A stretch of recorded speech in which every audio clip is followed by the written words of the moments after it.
Hey guys, welcome to the next tutorial of ethical hacking and penetration testing. In the previous tutorials, I taught you as to how we can go ahead and gain access to the remote computers and get the system, that means the NT authority 1 that we want. Now that we have access to the system, I have shown you what all things we can do, that is gaining access, maintaining access. Now it's time to go ahead and gather information about what the user is doing exactly.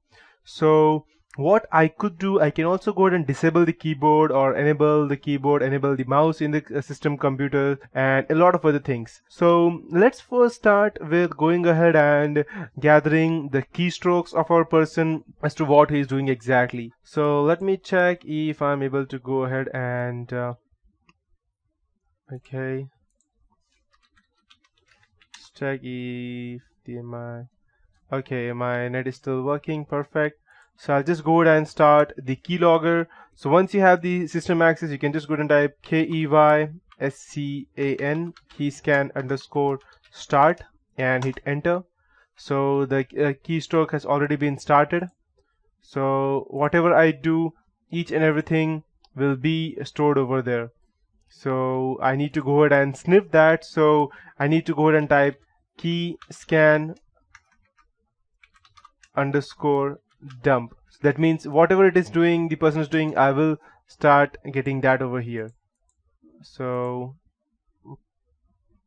I'll just go ahead and go to google.com. Let's see if I'm getting that. As you can see, whatever I pressed over here, I'm getting all of these things. I pressed GOO and then down and return. Or if I go ahead and close this, open, and if I go ahead and type google.com and hit enter, and if I go over here and if I go and try to dump, I should get that I typed Google down and then return. That means the enter button. Now let's say I want to go ahead and gain access to my Gmail account. So I won't be actually accessing my Gmail account.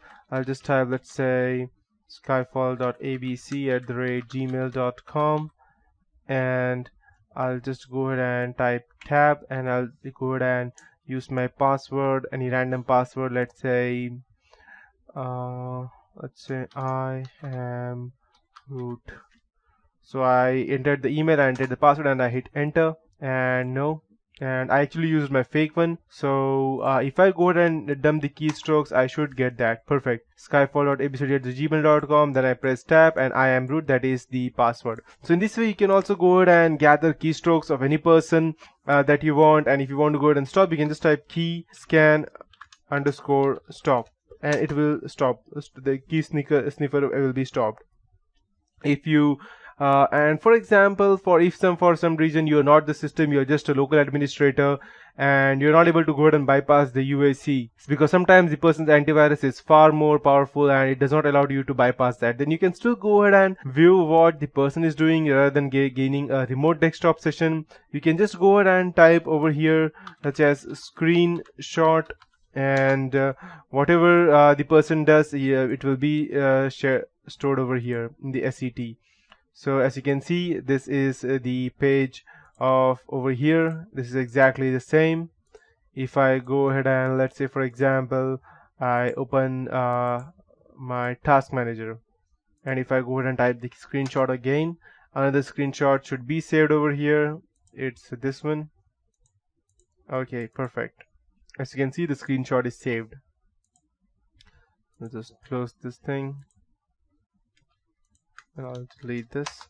So in this way you can still go ahead and gain access to that. And let's see if the person has webcams. As of now I don't have it over here, but if I had a webcam, then I can just go and type webcam_list.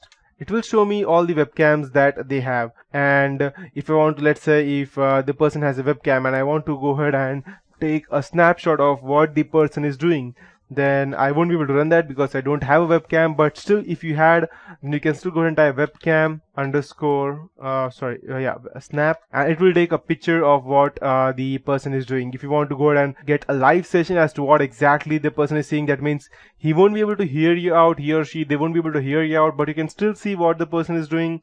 You can still hear what they are doing. Then you can type webcam_stream and -h And by doing this, it will go ahead and take you to the specified webcam, and -h would be the number of webcam that you get over here. When you type webcam underscore list, it will be either 1 or 2 or whatever you get. And if you want to go ahead and chat to the person directly, then you can type webcam underscore chat, and a chat session will directly be started. Or if you just want to record the voice of the person, you can still go ahead and type record underscore mic hyphen h. H again would be the number of the mic that you have found, and you can just go ahead and it will be saved over here again, and everything will be done. Now this is far enough, but if you want to go ahead and everything is done, you just want to clear all your records, then you need to go ahead and clear the event records. So for that, you need to go ahead and type clearev, clear ev. It will clear all the event records. That means whatever you did from the starting, that means gaining access to the system, modifying or making any changes, and then getting back. So after this, you need to go ahead and after you have cleared the event records, go ahead and delete the fake user that you have created, and again go ahead and clear the event record so that there won't even be an event record that you deleted the event records previously.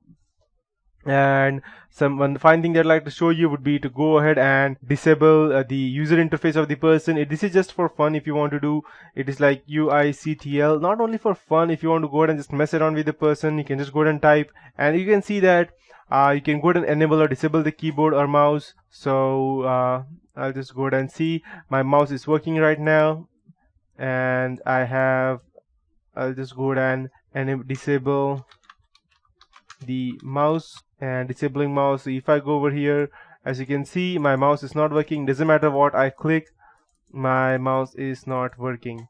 I'll just go ahead and enable that,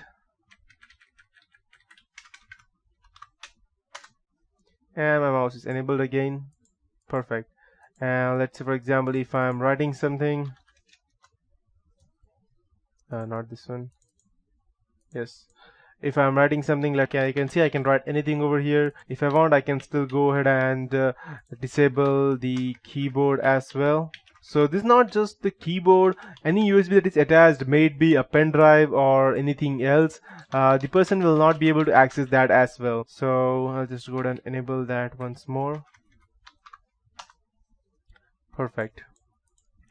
Okay, and that is it for this tutorial, and I'd also like to go ahead and teach you one last thing before I go ahead and end this tutorial. That would be to go ahead and create a keylogger. So I'll just go ahead and end this session right now. You can just go ahead and upload the keylogger by creating that. And one last thing that I'd like to teach you would be, if you want to go ahead and download something from over here, let's say I'll go ahead and save this, and I want to go ahead and copy some files from this PC to my own computer. I can still do that. Let me check where I am exactly.